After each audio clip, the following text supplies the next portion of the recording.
Welcome back to the booth here at Pro Tour 25th anniversary. Coming to you live from Minneapolis, USA. Riley Knight joined by the Pro Tour champion Simon Gersten. It is great to have your company as we get stuck in our third round of this tournament for day number 2. My understanding is the players are in readiness, so let's not beat around the bush. It's time for the next round of action here in Minneapolis. Let's get to it. Oh, it's Lazy Helix! Oh my God! Oh, easy game! He didn't drop and that was it! What did you drop? What is it? What is it? What is it? Helix Jensen is your world champion!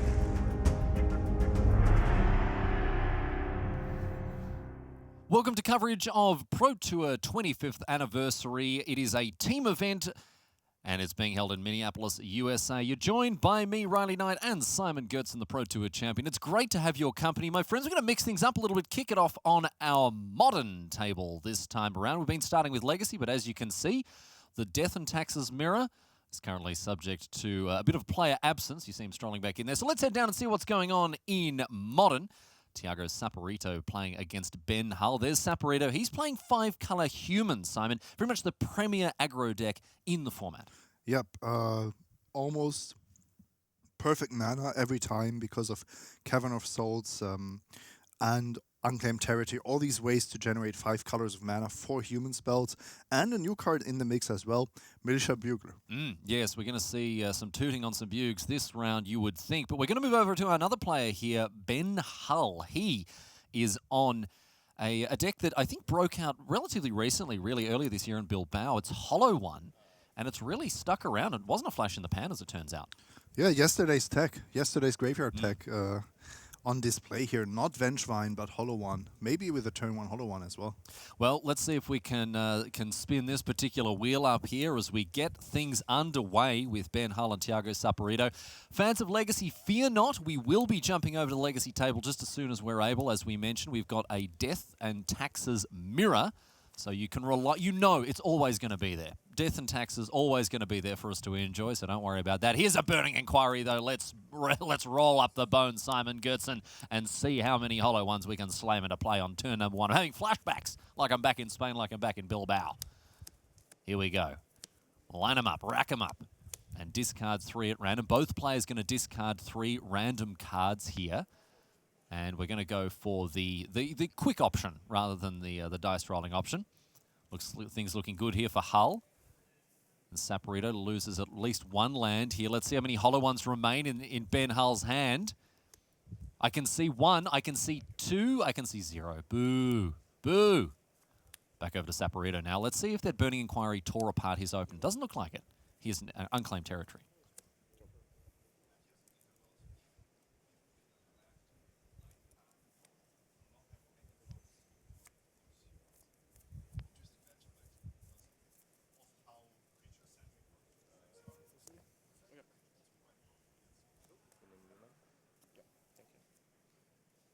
Let's see what's up next for Ben Hull's next turn. He didn't have the explosivity of the Hollow One deck. Sometimes we see just absurd amounts of power put into play on turn number 1. But look at this. He's already got a ton of cards in his graveyard, which is a great position to be in. And it looks like there's going to be even more. Here's another Burning Inquiry. Draw 3, discard 3 for both players. Now, the good news for Saporito is his deck is filled with a good level of redundancy, right? There are a lot of creatures that fill the same purpose. They're disruptive spell-like creatures that attack and get better with cards like Thalia's Lieutenant. So he's not too worried about having his hand torn to shreds here. 3 cards. And 3 cards as well. Another Meddling Mage, Chris Bakula, not having a great day in the office here, hitting the bin. And here's Hollow One number 1. And that's it for Hull. Not too much to say this time, Simon. Yeah. Now, if that Hollow One is allowed to stay in play and we get those Phoenixes back, then we do have quite the offense. Thalia's Lieutenant is a nice one against all of the cheap card draw spells. Oh, sorry, Thalia, Guardian of Thraben, her Lieutenant, not so great against the opposing card draw spells, but she's very good. The old Thorn of Amethyst on legs here. Does a great job containing a lot of the spell-based decks in the format. But I'll tell you what, Hollow One also can contest the battlefield like no other. And as a result, look at this, coming across for 8. Simple as that. 4 in the air, 4 on the ground. And now Saporito's under a little bit of pressure with a Noble Hierarch bolstering his battlefield here. Now, Simon, you mentioned he's on Reflector Mage or Bust here in a way. A Meddling Mage off the top is not what he wants. However, a Mantis Rider in hand is a nice way for him to start to get himself back into it. Mantis Rider is actually the perfect answer to those Phoenixes. You can just dominate them with a 3/3 flyer, and you benefit hugely from Vigilance, just being able to keep the pressure on. So double Mantis Rider in the hand of Saporito, that unclaimed territory, another card that's going to help him fix that mana. It's interesting because a lot of these cards, a lot of the real powerhouse cards in this deck existed long before this deck emerged as a force in Modern. One of the reasons that it did, however, Simon, is this card here, Unclaimed Territory. Rivals of Ixalan, or the Ixalan block, brought with it not only Unclaimed Territory, but also Kitesail Freebooter. And that's what really pushed this deck over the edge. Yes, and you're absolutely correct. Cavern of Souls 5 to 8, basically enabling this super greedy deck, which just plays humans no matter their color requirements. And you see there, Kitesail Freebooter, an emblematic card of much of what the humans deck is trying to do. It plays a lot of spell-like effects on its creatures, whether it's Meddling Mage or whether it's Thalia, Guardian of Thraben, whether it's Thalia's Lieutenant. And I guess Mantis Rider as well. It's a 4/4 flyer that does 4 damage when it comes into play. The real beauty of playing humans as opposed to something like Affinity is that you are not as weak to the non-interactive combo decks with your Disruption, and you don't have to fear sideboard cards as much.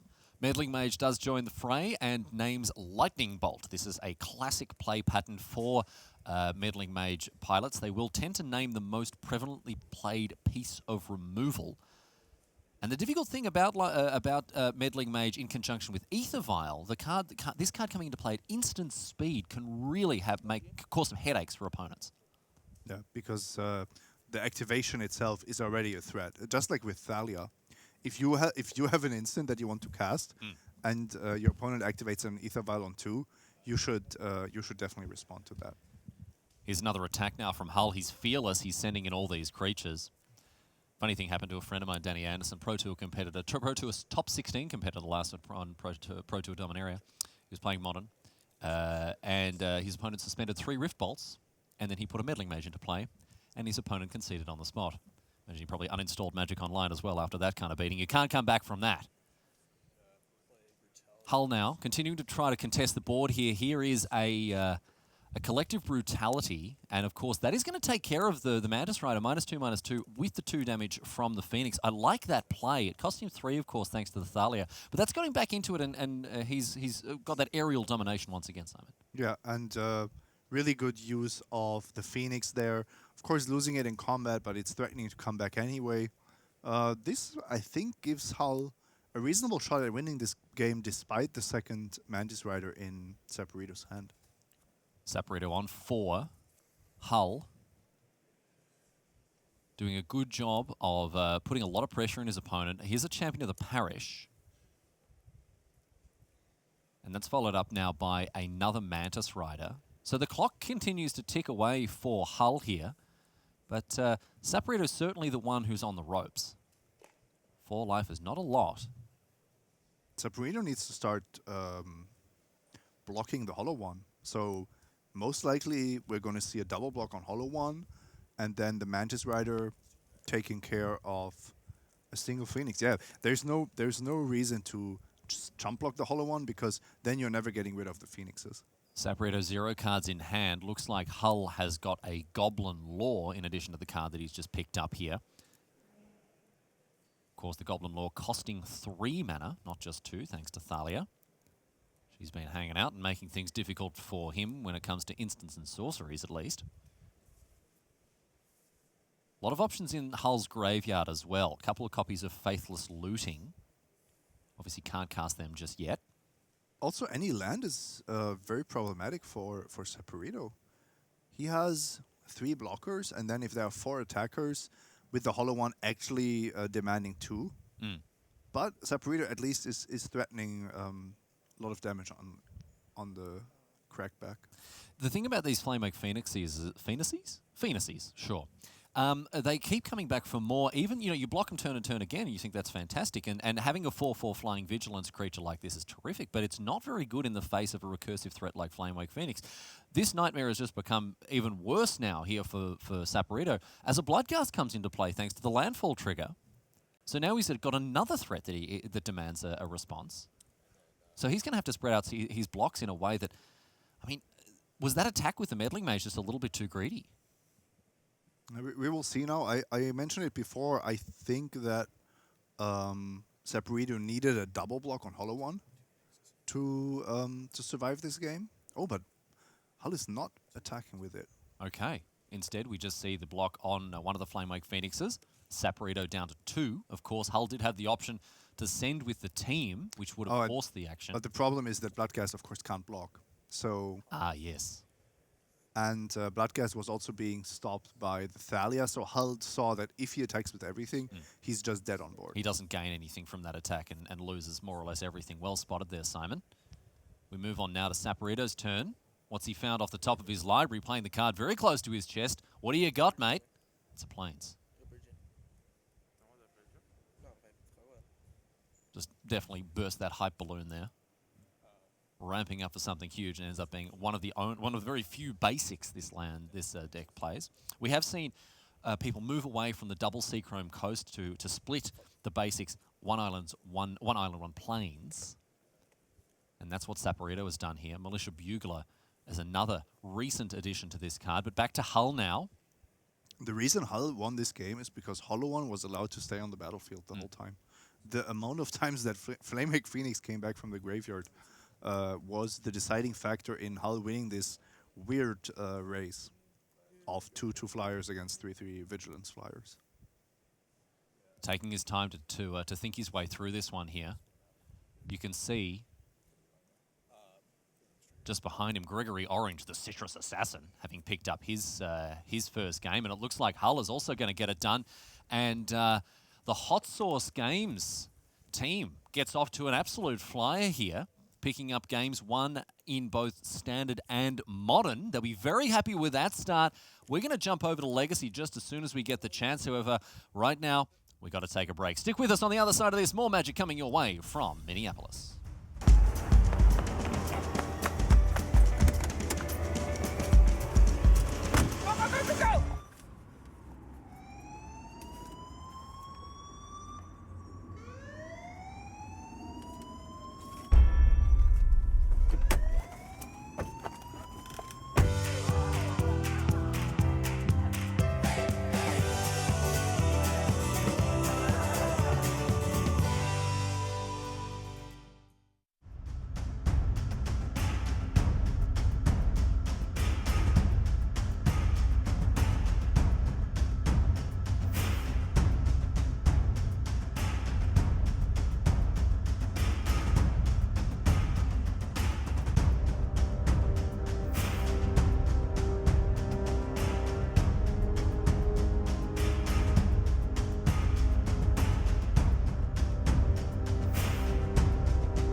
Welcome back to the tournament floor here at Pro Tour 25th anniversary. Riley Knight, Simon Goertzen in the booth. It's time for some legacy, ladies and gentlemen. Let's jump into our front table here.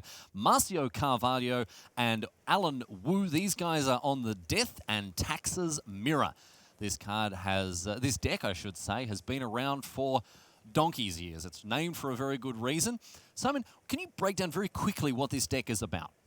This deck is about not letting your opponent do what they initially want to do with their deck. So it's a very reactive deck.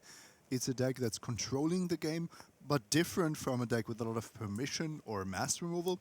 You're seeing these taxing effects. Thalia, you're seeing Wastelands, you're seeing Caracas, all kinds of ways to stop what the opponent is trying to do depending on the matchup. Played a bunch of Legacy, obviously, in the lead up to this event. So many different decks to get across. Chatted with a lot of my friends as well. One of my friends, Legacy specialist Henry Tsang, he mentioned how much he likes this deck. He loves these little white guys. And this deck is in a position to really turn the screws on a lot of the Delver-based decks that look to put flurries of spells onto the stack. Thalia is a real problem against that. There are other cards, Sanctum Prelate, that make it very difficult for certain decks to even function. And on top of that, it's backed up with a really quick clock. All of these disruptive effects, they attack. Yep, and if you put Jitter on one of your creatures, it's also a real problem for any kind of creature deck in Legacy. And here you actually see something interesting. The mirror, of course, works very differently from a lot of the other matchups, the other roles that Death and Taxes has. Here, it's a pure creature battle, but usually the one with the biggest stake wins. Umezawa's Jitters, Batter Skulls, Swords of Fire and Ice, and so on and so on. So very much channeling their inner Roosevelt here, speaking softly and carrying large sticks. Large pointy ones, indeed, here. And it looks like Carvalho is behind on GT activations, although the Phyrexian Revoker is hitting both of them equally hard here. Yes and no, because the thing is, GT is already equipped and generating counters. So the fact that you have a Revoker is only as good as long as it stays in play, which, as we just saw, now this is now basically dominating the game simply because of this Jitter. This completely backfired here for Carvalho. He wanted to reset the counters on the Jitter with his Flicker Wisp, and he thought, well, I've got the Revoker, nothing can be done about that, so he's not going to be able to get value out of those counters. Wu, on the other hand, he says, I think not, my friend. And he casts Swords to Plowshares on the Revoker, kills the Flicker Wisp in response by removing one of those counters, and Umezawa's Jitter in a creature mirror, absolutely dominating it. Simon, who would have thunk it? Yeah, and there would have been another equipment coming down. Wu had just revealed Sword of Fire and Ice as well from this unfortunate mistake. Well, that is that's the game that we've just seen with Legacy closing out there in favor of Wu. So things looking pretty good for him and his teammates here so far. We are going to jump over now to one of our other tables, going all the way from the old to the new. Let's sit down with our standard players now, Carlos Romao and Gregory Orange. Very, very excited to once again see a white-blue control deck here. Although it does seem that this team missed an opportunity here to have Alan Wu playing the Wu control list, Simon, I have to say. Yeah, but Greg Orange is not going to let that happen if he has the choice. I guess there's no orange control deck for him to play. In any case, we're going to open things up now with a Duress. A fantastic option for Romao now to offer some early interaction against the white-blue control list. And Gregory Orange, I think, is very well known for playing this style of deck, Simon. Yeah, his love for control decks is unquestioned, and it is also a pure control deck. Sure, one Torrential Gearheart, but the main win condition is actually Teferi, Hero of Dominaria, until your opponents concede. Yeah, the Lyra Dawnbringer package comes in from the board, 3 copies of her in addition to Kefnet the Mindful, and Nezahal Primal Tide, so very much pseudo-creatureless control. Again, we have the Gearhulk, but apart from that, about as pure as it gets. Here's a Goblin Rabblemaster, Goblin Chain Whirler. Old Chainy Dubs getting in for 1 here. And an important thing to note about this control deck is that it really minimizes the impact of the Chain Whirler. Exactly. Something that can be super scary in some matchups, a turn 3 Chain Whirler. In this particular scenario, you were just looking at 1 point of damage and a 3/3. So that's relatively fair constructed Magic. Yeah, it just turns it into a Centaur Courser with a ping effect. A more difficult card to answer, however, here is this Rekindling Phoenix. Now, Orange does have a great number of exile effects, things like Cast Out and Seal Away, but not a lot of them. It's difficult to pick your moment against the Phoenix, and you're rarely trading up on mana. Exactly that, and I'm pretty sure Romao now knows that Orange doesn't have an Acid Scatter. He would have definitely wanted to use that Phoenix, one of the anti-control cards in this red-black aggro deck. So as we mentioned now, Cast Out is going to be the answer that is probably pointed here at the Phoenix. I don't think you'd want to go after the Goblin Rabblemaster just yet here. Another way to play around this sort of card or beat it is Settle the Wreckage. And Gregory Orange is playing a split of Settle and Fumigate, 3 Settle, 2 Fumigate here. 0 copies of Cleansing Nova, I'm interested to see. So the new mass removal not making it. Romao also not wanting to shoot his own Phoenix in response here, has better things to do. Now a Chandra Torture Defiance can come in uncontested, going to tick up for 2 damage to Orange now. And, oh no, excuse me, look at this. Great stuff from Romao here as he slams Carry Zevin to play a very respectable threat. And Orange has to find something here. He's facing off an active Planeswalker and 2 respectable threats. This is a difficult position for the Citrus Assassin. Absolutely, and how good is Lyra Dawnbringer? Or rather, do you trust Lyra Dawnbringer's ability to stabilize this board?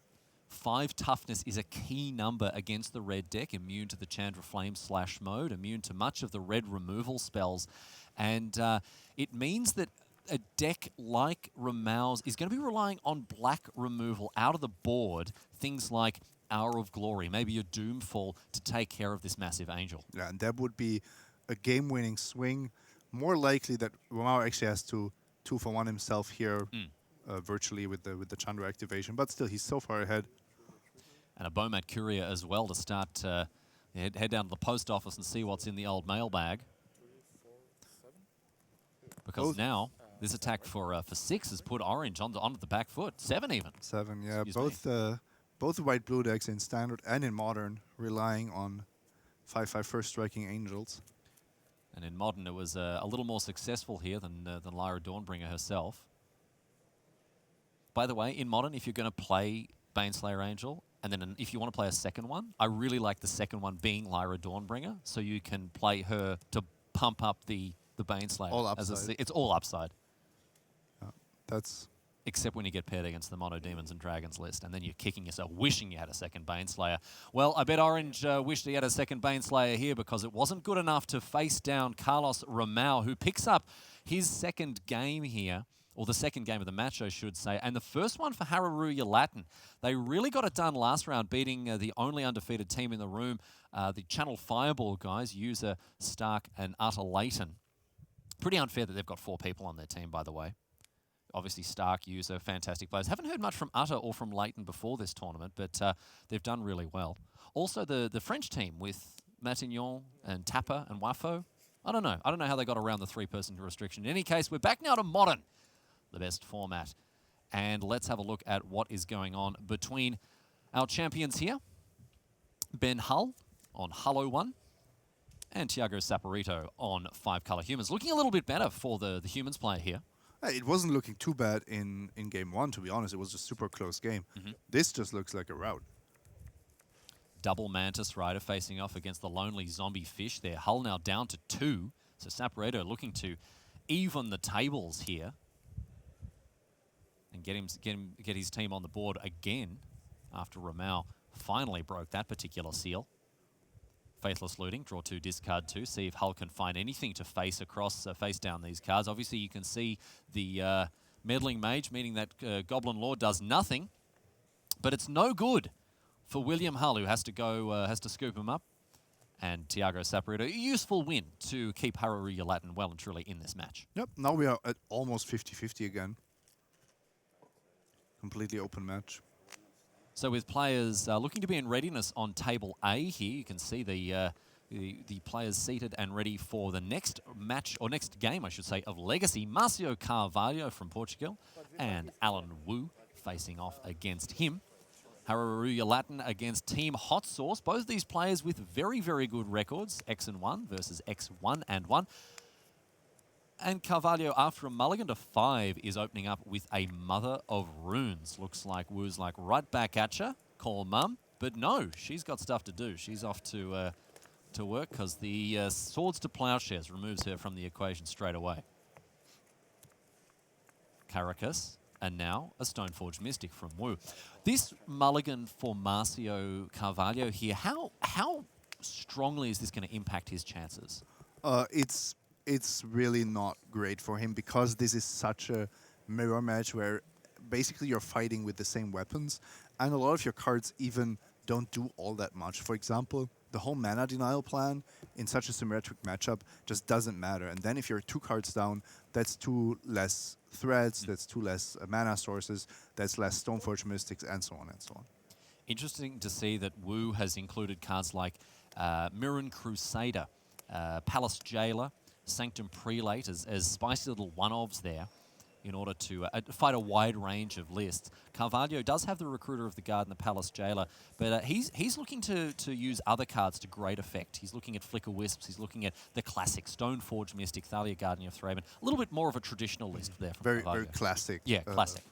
Death and Taxes. And something that you will see here, and that is not only true for Death and Taxes mirrors, but for any kind of matchup, when you've mulliganed down to 5, what you generally want is you want to draw out the game. You want to make the game go longer because the relative impact of you having 2 less cards is going to go down with every draw step. So and now we see the Richardson Port tap down that Caracas, but Wu has a response putting that Jitte into play. Very sensibly, but 2 Mother of Runes, that means that both Batterskull with the Black Germ token and also the Jitte are not as scary as they could be. Double Mother of Runes, difficult to play around correctly. Here is another activation of Richardson Port. Also the name that our coverage colleague Rashad Miller goes by when practicing law. Rashad N. Port, Esquire. He is now the Mother of Runes. In response to a Phyrexian Revoker, you would imagine that'd be naming Mum here. Yep. So she's all tied up now, sipping on that coffee. Back to Carvalho. Pretty sure it's tea. Is it really? I'll embarrass myself. He's got a Wasteland. And I have to say, Carvalho's done a great job of slowing down this game, just as you said he needed to, and he's beginning to get himself back into it in a meaningful way.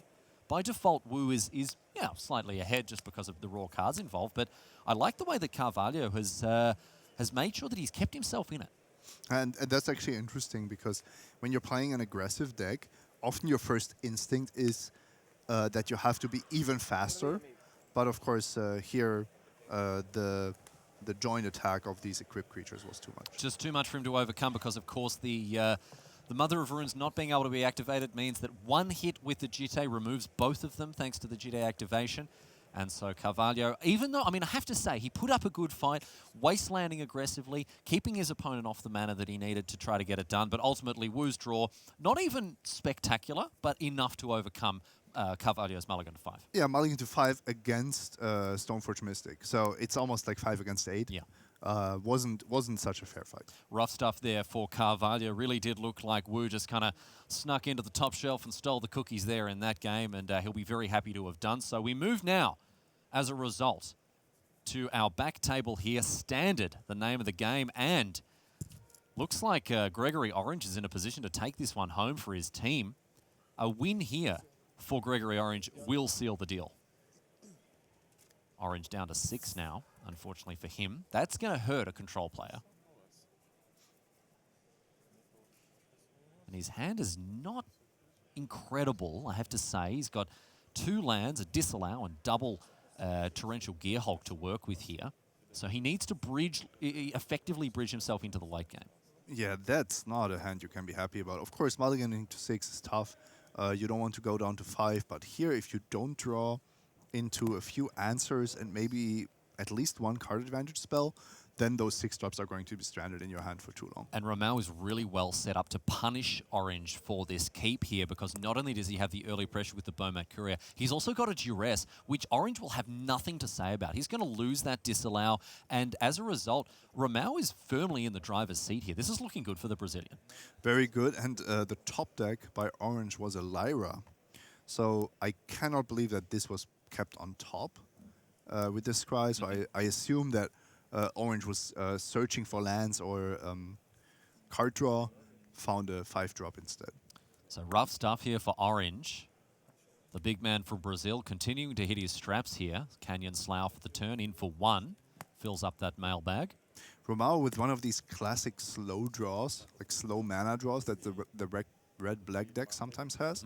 But, of course, Orange in no position to punish that. Romao's hand looking very neat and tidy there with double Rekindling Phoenix and a Chandra Torch Defiance and the lands to cast them as well. It is slower stuff from Romao, but hey, he doesn't need to race. He doesn't need to go too quickly. He's really going to put the hurt on his opponent here. Cycles away the Canyon Slough and in for another point of damage with his Bomat Courier. The split between Chandra and Rekindling Phoenix is going to tax Orange's resources here, and he's going to have a hard time answering both of those very diverse threats. He did draw into a lot of lands. So that's actually good, given that he has 5 and 6 drops to play. And Romao didn't punish him immediately for not having any answers in hand. So Chandra now, or perhaps it'll be Rekindling Phoenix. No, it looks like it'll be Chandra. Orange says, yep, sure, you got it, my friend. But next turn, Lyra Dawnbringer, if that sticks around, it'll be a key way for Orange to claw his way back into it. Here's a Bomat Courier number 2. I love the fact how often Romao is using the add 2 red to your mana pool. Super underrated ability. Two mana from your Planeswalker, both on Chandra and on Teferi, are just absolutely huge. So Dawnbringer now. Lyra Dawnbringer enters the fray as a 5/5 first striking lifelink. That's going to be a difficult roadblock for Romao to overcome. Simon, we already talked about the fact that the red cards in and of themselves cannot trade with Lyra one-on-one. Yep, even Chandra or Cut to Ribbons only deal 4. So 5 toughness, absolutely critical in this match. Let's see what Chandra can find on the top of the deck. A Glory Bringer here. Isn't going to be able to punch through that Lyra just yet, but all the same, a very mighty card. A Pro Tour winning card. You're not going to decline a free 4/4 flyer. I mean, sure, you have alternative plays but I don't see a reason not to cast Glorybringer. Now, let's talk about what you mean when you say free here, because it's not free in the sense that Romao has to pay mana for it. It's free in the sense that... It's free in the sense that it's currently temporarily in the hand, donated by Chandra, but it will disappear at the end of the turn because you cannot cast it later than that. So you either cast it now, and it's going to generate a card advantage for you, or you decline to cast it, but then you're not getting that card back. Very much a use it or lose it type situation. Sort of the new direction for red card advantage sources is this mechanic. Lacks a spiffy name just as of yet. Interesting that these two players are taking so long to discuss this. There could even be a disagreement about I could see that Romao wanted to cast the Glorybringer, and Carvalho convinced him that he wants a Phoenix in play instead. So it is going to be Rekindling Phoenix here for Romao. That's very surprising. A potential line that I can see here is that Romao wants to empty out his hand as quickly as possible in order to cash in that massive Bomat Courier. Yeah, there are a bunch of ways to approach this. I think the biggest question that you have to ask yourself is, how do you deal with Lyra attacking next turn? Because if you have a Glorybringer in play, that certainly doesn't want to block. If you have a Rekindling Phoenix, maybe the Lyra doesn't even attack. Because it's just a free block, right? Well, almost free, depending on which cards you're afraid of.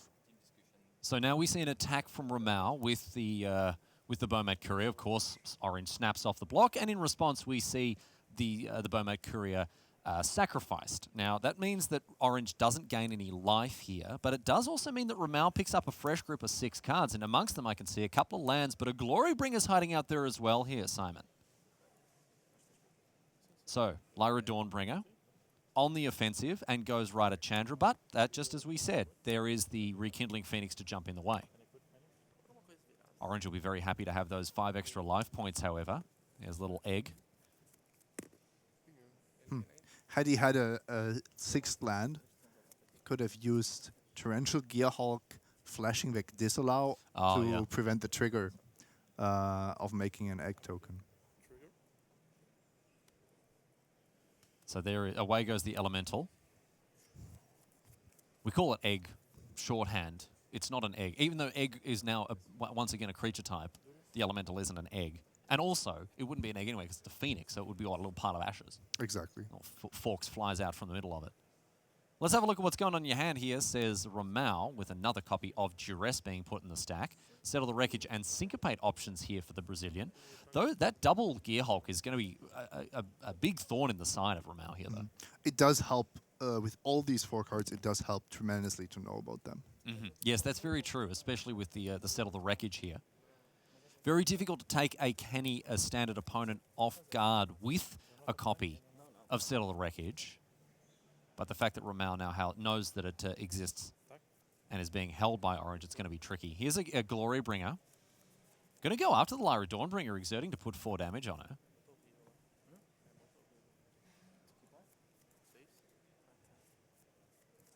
And without any more mana, there's not been a Chandra activation just yet? Exactly. Okay. It went to 6 last turn with the Glorybringer that was just exiled. Although I'm still thinking about this last turn, Riley, where it feels like because these 2 great players were somehow debating what to do, they somehow took a hybrid approach to how they played the turn. I believe if your line is to play the Rekindling Phoenix and then attack the Bomad Courier with more cards into the Lyra, then maybe you should just wait with your Chandra activation, because maybe you want to make 2 red mana instead of exiling the top card of your deck. And that is a rough draw for Orange here. He finds a meandering river, which means that it's going to be another turn before those Torrential Gearhulks are unlocked. That's all he's got remaining in his hand after firing off that Settle the Wreckage as a very expensive path to exile on the Glorybringer. Looks like Goblin Chain Whirler will come into play. Orange does have a little bit more life to play with now. And next turn, once he gets to that 6 mana, the double Gearhulk's going to be very good in keeping himself in it. But another Bomad Courier means that Romao has access to even more cards and a Scrap Heap Scrounger as well. So Romao is hellbent, and he's going to be able to refuel it with another Courier. Red-Black aggro has just generated so much more card advantage than the blue-white deck. Courier's the real deal, man. Courier, Phoenix at least once, and of course a Chandra since turn 4. It's being played in Legacy. Being played as a 1-drop in some Grixis and some Team of Delver lists. It's insane. It's Ancestral Recall. And it deals damage. And it attacks. So strictly better. Strictly better. You even get to discard your hand, which is terrific if you've got cards that you want to discard. So some people invest literal cards to discard. Yeah, and Bomad Courier's like, hey buddy, I'll do it for free. I'll do you one for free. Don't even worry about it. In all seriousness, though, joking aside, Simon, I do expect the career of Bomad Courier to last a lot longer than rotation. Once the Kaladesh block rotates out, I think Bomad Courier could be in for the long haul here. It's a weird effect. It's a unique effect in a color that doesn't get this sort of mechanic very often. often. Weird construction as well. There's nothing about the card that isn't weird. Why does it have appendages in addition to a gyroscopic, movement device? Well, it depends on which kind of pavement it's. It can climb upstairs with the legs, of course. Simon, a deeply invested Vorthos. Very much. I think only Ben Stark really has a better knowledge of magic lore than you, Simon. I mean, after these events, we usually sit down together to discuss the newest developments. Newest developments. Latest developments, yes, of course. And Simon does love to chat about this sort of thing, as indeed does Ben Stark. Both of them very friendly characters. If you ever feel like having a chat about Magic story or characters or the lore, approach them. They're always happy to have a chat. Come up to them at GPs or whatever else. Simon obviously have to drag him back into the booth at GPs because he's so busy chatting about the latest developments with this Planeswalker, that character here and whatever. Attacks now for Carlos Romao, Goblin Chain Whirler, and this second Bomad Courier getting busy here. Interesting spot when you know exactly that there is a Torrential Gearhulk coming down. So, almost perfect information, and of course, 3 great players there for Hareruya Latin. Torrential Gear Hulk. Flashback a set of the wreckage, and in response, it looks like Romao is going to sacrifice the Bomat Courier number 2 and draw a couple more. Oh, wow. Double land. Can't win them all, huh? And now we're going to see the Goblin Chainwheeler exiled, gain a land, and it looks like Romao might cycle away that Canyon Slayer almost immediately. Has enough land. Mm-hmm. Certainly doesn't need that Canyon Slope. So, bit of a dudski on the old Bomat Courier there. Maybe the third one will have a few more presents to give him here. Oh, and the Bomat Courier's trigger is still on the stack, so he exiles a card face down here. And it's a Heart of Kirin. So Romao, Dragon Skull Summit, Mountain in hand, as you can see there. Back to orange. He's got to do a lot of heavy lifting with this 5/6 Gear Hulk. Another one in hand, and he's drawn another Lyra Dawnbringer and another copy of Torrential Gear Hulk. After one of the sketchiest sort of starts you're going to see, he didn't play a spell until turn 5. But since then, it's just been an overwhelmingly powerful draw from orange. And all of a sudden, this one's starting to slip away from Romao a little bit. This could be a lot worse. I mean, if you don't have a lot of early game, but then all you're doing is casting 5 and 6 drop mythics, then suddenly a deck like Red-Black Aggro can fall behind, even though Romao has seen about 30 cards of his deck. We talked about the fact that Romao had a slower start, didn't punish the start from orange there with, an aggressive 1-2-3 curve out. And he's paying the price for that. Because if there's one deck that can capitalize on an unpunished slower start, it is this white-blue control deck. Chaining Dawnbringers, chaining Gear Hulks. It's going to be very hard for Romao to find a way to press the advantage, especially when orange is on 9. He's not on 3. That looks like a good way to deal with one of these creatures, though. So Doomfall here. Have a look at the top, the cards in your hand. So Seal Away and a Torrential Gear Hulk. Knew about the second Gear Hulk, and of course wanted to get rid of that. Makes a lot of sense. Seal Away, however, a nice answer to many of the threats that Romao has. We're going to see, again, the Bomat Courier cashed in after a little chump attack there. And a Scrap Heap Scrounger and Pia Nala. So more pressure here. That was better stuff from Romao. And Pia Nala is huge with her ability to make creatures unable to block. Yes. She's representing lethal for sure, of course. So sacrificing artifacts to falter cards. That's what we call it when creatures are unable to block. And so all of a sudden now, Romao can maybe look to start to push through extra damage. Arch of Orazka off the top for orange. That's not what he wanted to see. Seal Away can deal with one creature, but it doesn't look like his defense force is going to be up to the task here. So what does he do? Start getting aggressive, attack with the Dawnbringer, gain 5? The problem is that Pia also prevents life gain very effectively. You can just block the Angel and sacrifice a Thopter token, and in the end it's going to be basically the same end result. That Heart of Kirin is getting crewed without power investment because you have loyalty on your Planeswalker. That might just be game over for orange, whose hand is known except for a single card. So if he plays that Arch, then Romao has perfect information and is going for the kill for sure. So orange here on a razor's edge. And should Romao force should Romao win this game, it's going to force a decider between Saporito and Hull here. So back to Romao. The Citrus Assassin may be at the receiving end of the blade this time around by the look of things. All Romao has to do, falter the creatures and send. Right-click attack with all. Get it done. And you heard Romao in his interview. They have been battling back from a first-round loss and haven't lost since, just beating the Triple Hall of Fame team that was undefeated until then. That is a lot of momentum. Yeah. They're hungry for it. So, chatting away there in Portuguese, of course. Carvalho from Portugal, Romao from Brazil. And so we're going to see 4 damage, and another 4 damage thanks to the second Chandra to remove the Lyra Dawnbringer from the equation altogether. Double Flame Slash taking care of the 5/5. And now, what's up next? For my next trick, says Carlos Romao. Fault of the Torrential Gearhulk by the look of things. It might just be Flyers attacking in and Romao taking it super slow here. Still playing around maybe another Settle the Wreckage, all these kind of cards. That's the card that he's worried about the most. We saw Orange declining to play that Arch of Erazka to keep the fear.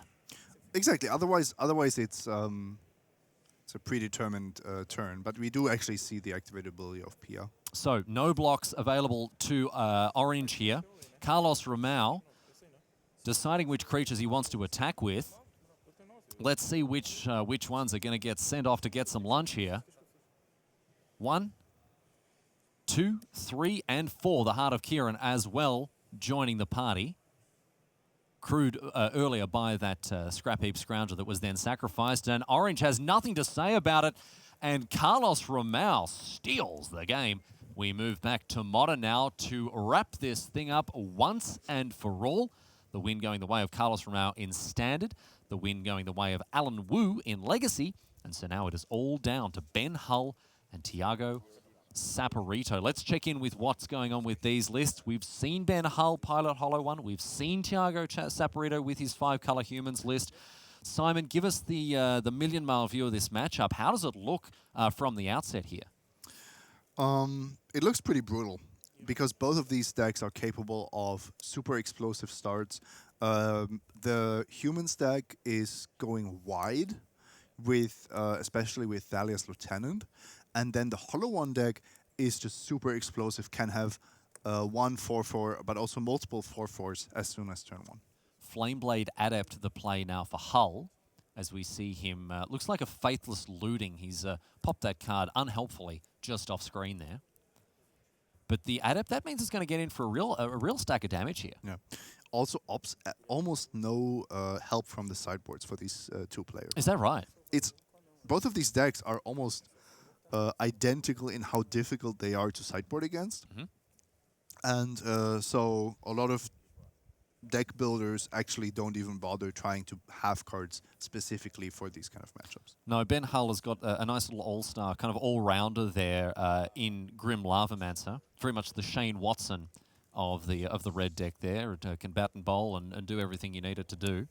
But Hollow One here after that Faithless Looting is a nice one. And Flamewake Phoenix coming back from the dead. And Saporito with a Lonely Ether Vial. He's got to get himself on the board here.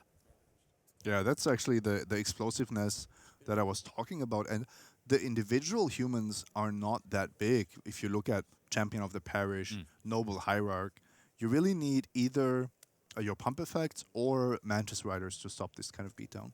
Saporito down to 13 with the Horizon Canopy, and it's going to be Thalia's Lieutenant onto an empty board in response to the trigger. Here's the Noble Hierarch.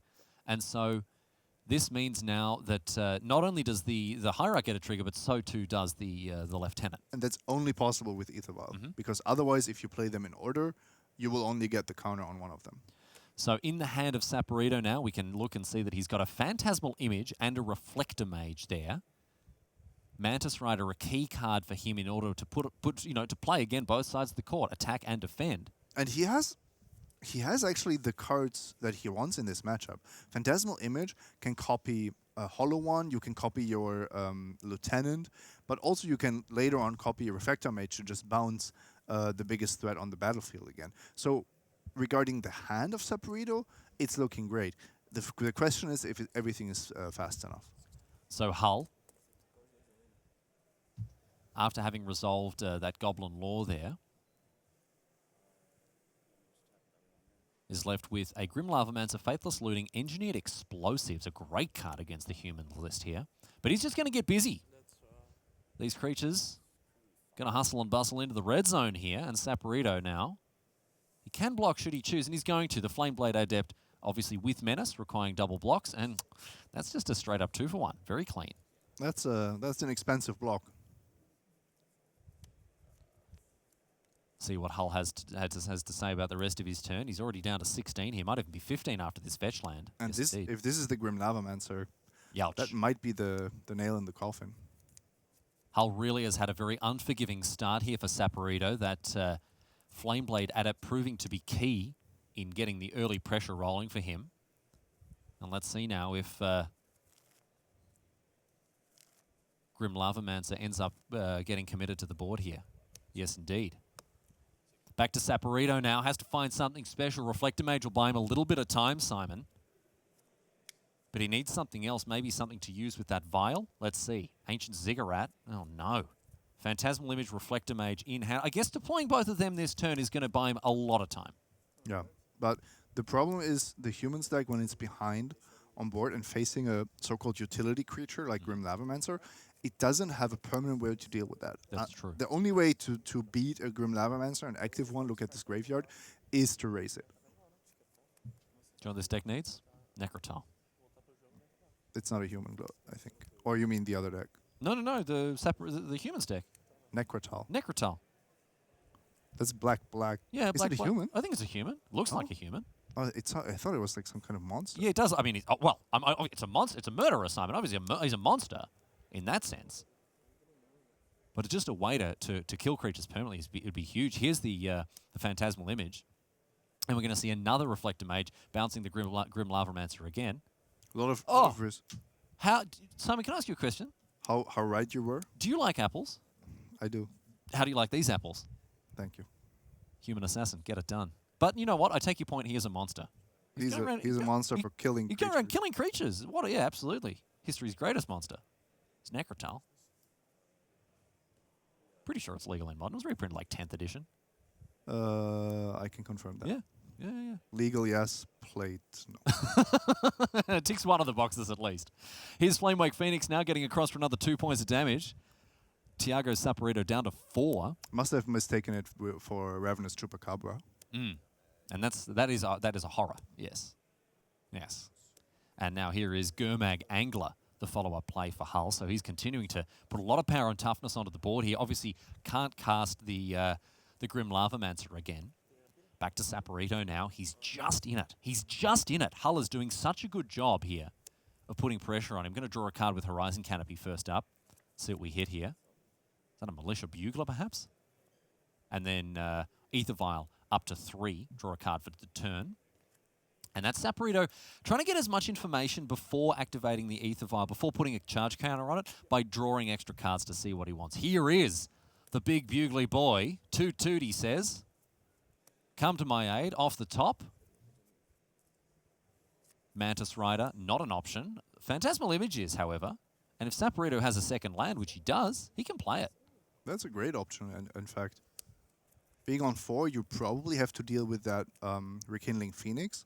Otherwise, copying Gurmag Angler is also a really nice play with Phantasmal Image. This is the latest piece of technology to join the 5-color humans list. It has to clear a very, very high bar to be included in this deck. But hey, this is the man for the job, tooting on that bug, calling in the reinforcements. Saporito is just accepting that he will go down to 2 against this Phoenix. So the Phoenix now, uncontested in the skies. Playing to win.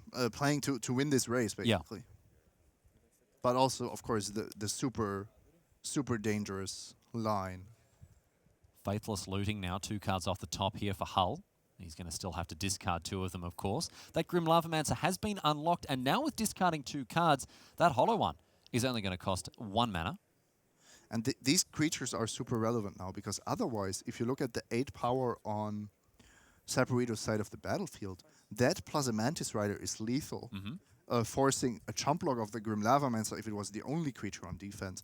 And then Saporito would even have the blocker for the Phoenix. So heads off to Saporito there. Really nice play, playing to win, playing for his outs. And super unintuitive as well. You know, not dealing with what you think is the big threat on the battlefield, the 2/2 flyer.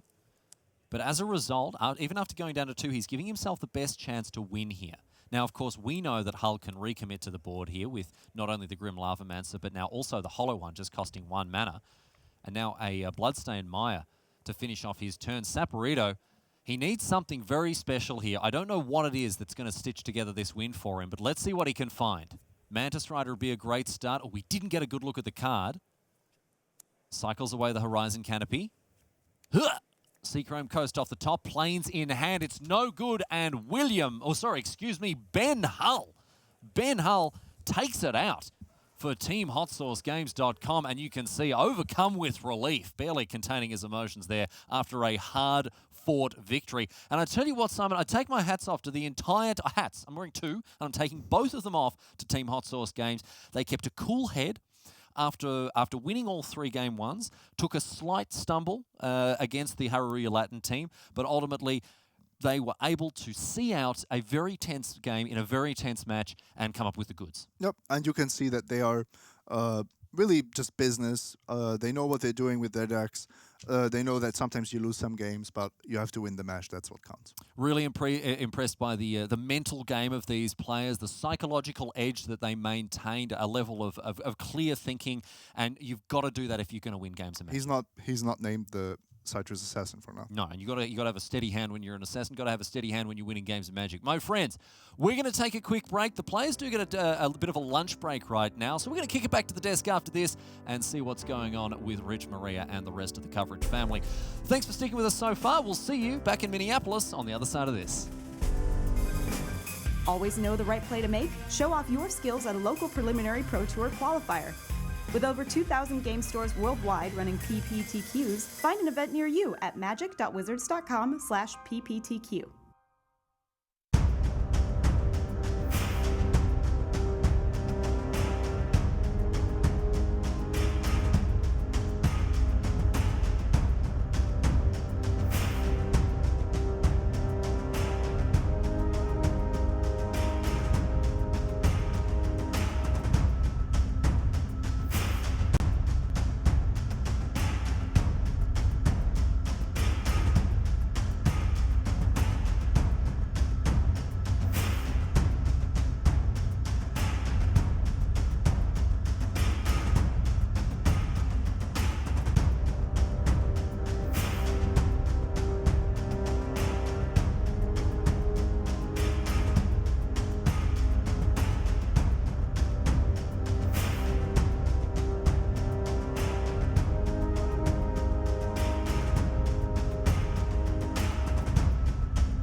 Hey everybody, welcome back to the news desk. Maria Bertholdi hanging out with you here for our lunch break.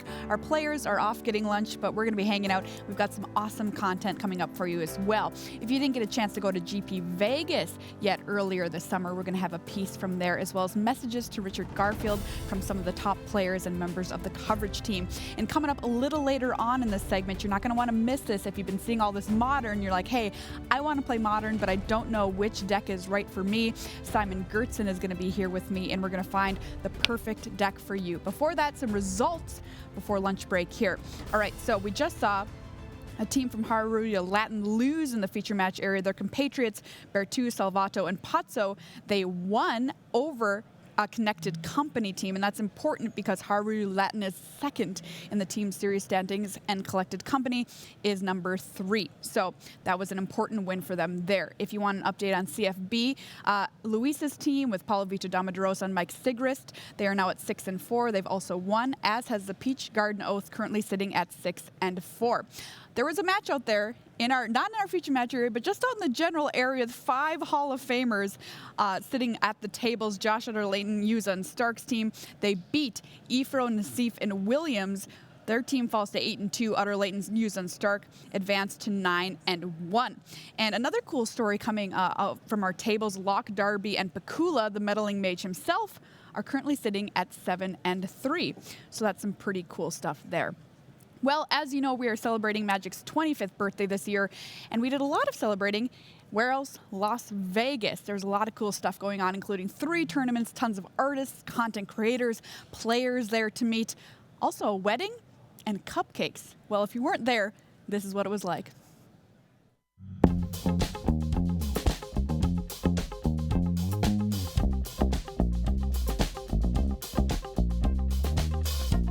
Magic is turning 25 years old, so we decided we would celebrate around the world at 5 big Grand Prix. And in America, the biggest Grand Prix we have is in Las Vegas.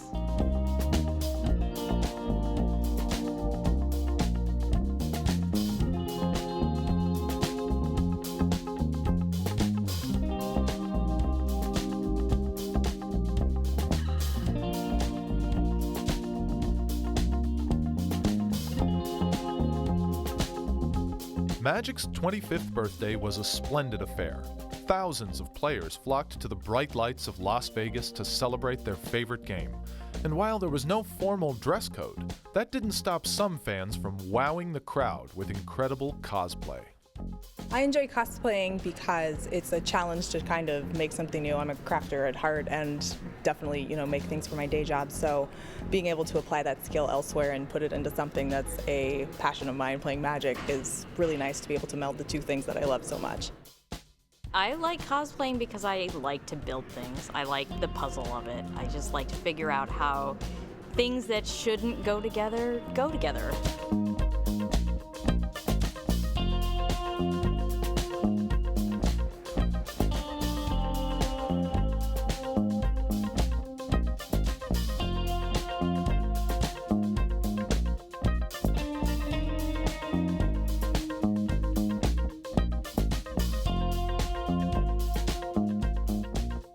Time it took to create this total, it was probably about 6 months to really get it to the completion that it is now. I have foam, fabric. All of these buttons here are actually furniture tacks because I really liked the way that they looked, and all of the smaller intricate details actually hot glue. So it's just really fun to kind of find those weird materials that you wouldn't expect to use for cosplay. It is really fun. It really comes together when you get the whole thing on and you finally get it and you take that first selfie. What you're getting out of it is an experience, and out of that experience you're meeting people and you instantly have this weird bonding moment because you understand the same wacky, crazy pressure. Like a lot of the other cosplayers, I like being a storyteller. To me, it's part me, part the character. So I don't always, try and get specifically in their head. I meld both of them together. I'm definitely on the old, side for a cosplayer. I'm a father. I'm a teacher, and that's what a Johnny is becoming, more of a defender of people who need it, teaching people who need guidance, and that speaks to me.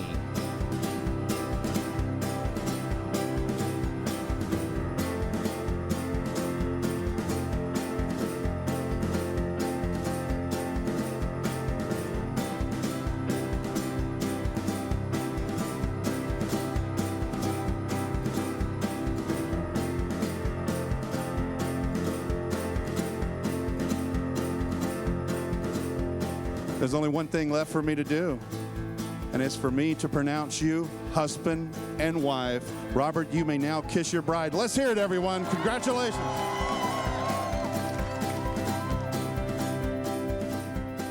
We're here at Grand Prix Las Vegas. This is a one-of-a-kind event. It's a beta Rochester draft that you had to qualify for. We're drafting 24 packs of limited edition beta, the second Magic set ever, and I could not be more excited.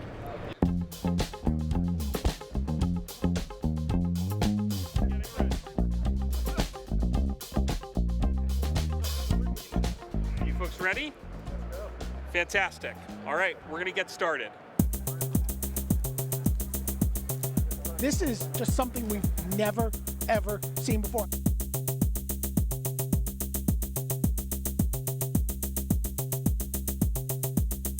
The rarest time walk.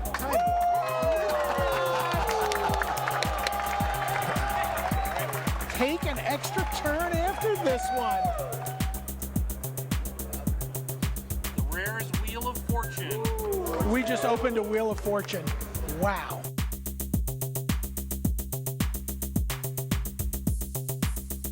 Hourly, for Ben's pack, we have Underground. Oh my gosh. Underground C. One of the most exciting cards you can open up outside of the Power 9.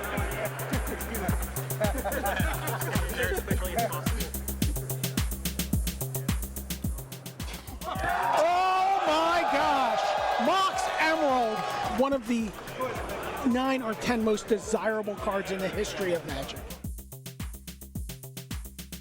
Incredible. Well, we got the Lotus chant as the draft comes to a conclusion.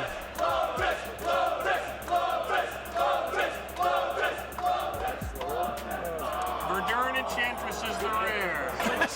I mean, I'm pretty excited about it for Verduran Enchantress.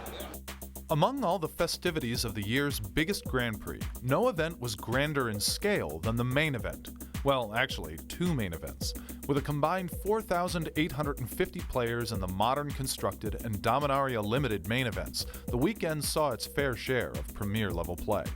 The limited tournament started with about 12,000 booster packs of Dominaria being opened, and ended with San Jose native Michael Bernat claiming the trophy.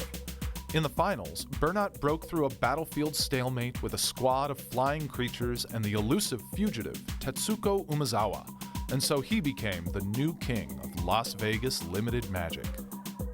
Of the thousands of modern players slinging spells, one mage stood out above the rest, the ace of artifacts, the combo king and Grand Prix great, Matt Nass. Piloting the cognitively demanding deck powered by the Krark Clan Ironworks, Nass churned through his opponents like a juggernaut. In the finals, his recurring loop of exploding and reassembling a pyrite spell bomb sealed the deal on an amazing run. With yet another Grand Prix title under his belt, Nass and his friends were ready to celebrate. The run he's been on has been unbelievable. Like, you just could play Magic for like 6 years and or 10 years, and even if you're a great player, you could just literally never have a run where you top 8 3 GPs back to back to back and win 2 of them. That's just almost some of the best players in the game have never had a run like that. As we celebrate Magic's 25th birthday, it's a great moment for us to look back at the ways in which Magic has changed our lives. For many, it started with a single card and blossomed into lasting friendships and the support of a worldwide community. I brought today my Atarka World Render, which happens to be my very first Magic the Gathering card. I got hooked into Magic because of this set. I started playing Commander as my first format and wouldn't be here today without Atarka World Render. Giving your dragons double strike's pretty sweet. I brought today my Goblin deck that I've always loved. It was the first deck I built to beat my brother, really, and it's kind of the reason I started playing Magic. I just love the art of the card. To me, I don't know, Raging Goblin is everything that I like about Magic. I love turning creatures sideways and dealing damage. I love smashing face. So today I have brought with me the very first playmat that I played Magic with, which is Eternal Witness. I love this piece of art because of the fact that it portrays a woman and it doesn't portray her sexually. She's down to earth, and she's doing a job. As a disabled person, for a while I felt like my life had a lot of limits, and traveling to different European cities has been really important to me in affirming that I can do things. It doesn't matter that I'm a wheelchair user, it matters how I play Magic, and that's something that's really important to me. So I know when people talk about the changes they've had in Magic, there's kind of a cliche answer, and mine is kind of the cliche answer. I moved to a different city, I took a different job, I met the woman that I would marry, and got a dream job out of it. That's what Magic meant for me.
That was awesome to see footage of the beta draft in Vegas. Of course, coverage of our Silver Showcase continuing today.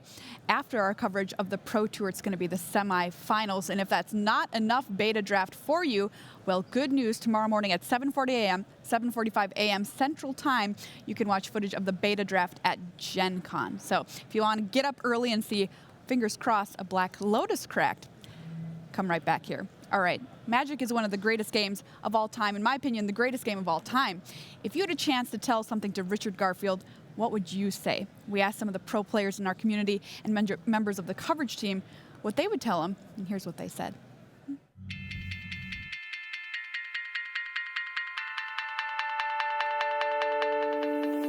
So I want to say to Richard Garfield, he creates the best game ever, and it means so much for all the players and pro players who play this game. It's also, I think, a hobby for not for the professional player, but for people who work every day.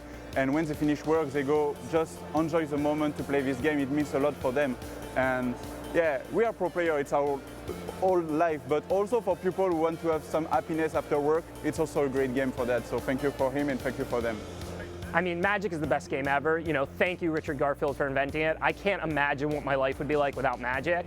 If there were a lot of things I could change or wouldn't change in my life, I think playing Magic is the best choice I ever made. Like, I love this game. I don't think anyone expected Magic to be what it is today. And it means so many different things to so many different people. I feel like, for me in particular, it's sort of a way to express myself. You sort of can create an identity for yourself, sort of find out who you are by how you build decks and how you play. And that's just one of many ways that you can play Magic and get as much out of Magic as you can put into it. はい、リチャード・ガーフィールド氏の作ったゲームで、自分の人生が、形成されたということで、本当にありがとうという気持ちで、感謝の気持ちを示したいと思います。ありがとうございます。My first PT Top 8 gave me enough money to start my own company, which actually has turned into a pretty good success. So, I mean, that's a pretty big change, right? Like, I went from being an employee to me an associate in a company with 20 people. So that's obviously pretty big. Thank you very much. I hope you had as much fun designing the game as I had playing it. Thank you, Richard Garfield, for creating Magic. Even though Matt and the Screw exists, it's still a fantastic game. So, Richard, you were there for my 24th birthday in Moscow. So I'm glad to be here for your 25th anniversary of Magic the Gathering. I just have to thank him for creating such a beautiful and how can I say, fun and good game that could give me everything that I have. Dr. Garfield, I'm 28 years old. I've been playing Magic ever since I was 5. I love the game almost more than anything, and my life would not be the same without Magic. Richard, happy anniversary, man. I couldn't be happier, and thank you so much for everything you've done, like either purposefully or inadvertently. This game is awesome. So I would like to thank you, Richard, for creating this wonderful game. I think it impacted the life of many people so much, including mine. And I think life would probably be a less cool place without Magic. So thank you. Before Magic, I was super depressed and just really didn't see a future for myself. And Magic really helped me kind of break out of that shell and become more sociable with other people, and also just give me something to aspire to. Hello, Richard. I just wanted to wish you a happy birthday for perhaps your first child, Magic the Gathering. It's 25 years. I don't think either of us ever thought it was going to make it this long, but as you can see, it's grown into something amazing, and it's going to keep growing from here. And I just want to give you a big applause because this has just been an amazing experience for me, an amazing experience for all the pros and the Magic community, because what you thought up in your mind has become so much more and has blossomed into potentially the greatest card game in the world. I think Richard Garfield has really cracked it, right? He said he had his eureka moment when he realized that both players didn't need to be playing with the same cards. And I think we should all be thankful to him for coming up with that and giving us the gift of the greatest game that's ever been made. Well, if I could give Richard Garfield a message, it would be say, thank you for creating this game. It means a lot more to me than just a game. It's not only my job and a hobby and something I love doing, but it's how I met all my friends, it's how I've been to all the places that I've been to. My life would be so completely different without Magic. I can't even imagine what I would be doing right now. So thanks for making that possible. Oh my God, Richard, thank you so much for making this game. Happy birthday, Magic the Gathering. This game has changed my life. It's given me so many friends, so many opportunities. It's you know, I got a passport because of Magic the Gathering. I'd never traveled outside of the United States until I went to Grand Prix Con in 2000, and I've been to so many places around the world because of this game. Met so many wonderful people all over the world, and get the chance to watch the best players in the world play the game at the very highest level. This realization of your dream of games as an intellectual sport. It's just been a real honor and a privilege, and I thank you every day. I'm sure when he came up with it, he never thought that it would be this, but he's definitely brought a lot of joy to a lot of people in the world, and he brought the world closer together as well. Because I have so many friends just from everywhere, like Japan, Europe, South America, like just all over the world. I've met just so many incredible people, and it just would have never happened if it wasn't for this. So, thank you. I just have to say that Richard Garfield invented one of the greatest games that brought us together, and even though we live on different sides of the US now, we still get to travel the world 60, 70 days of the year together, all over the place, and it means a lot to us. But to be fair, the game you created also broke us apart in the first place, got you the job in Virginia, and moved away because of it. So yeah, I don't really know how I feel about you anymore now that I think about it. No kidding. Richard, to many, you are defined by a single moment of inspiration, of intellect, of passion, of creativity. But of course, you're a human being. You have a lifetime of experiences. But think about this. How many human beings in the history of humankind can say that because of them, billions of hours of joy have occurred? You can. Thanks.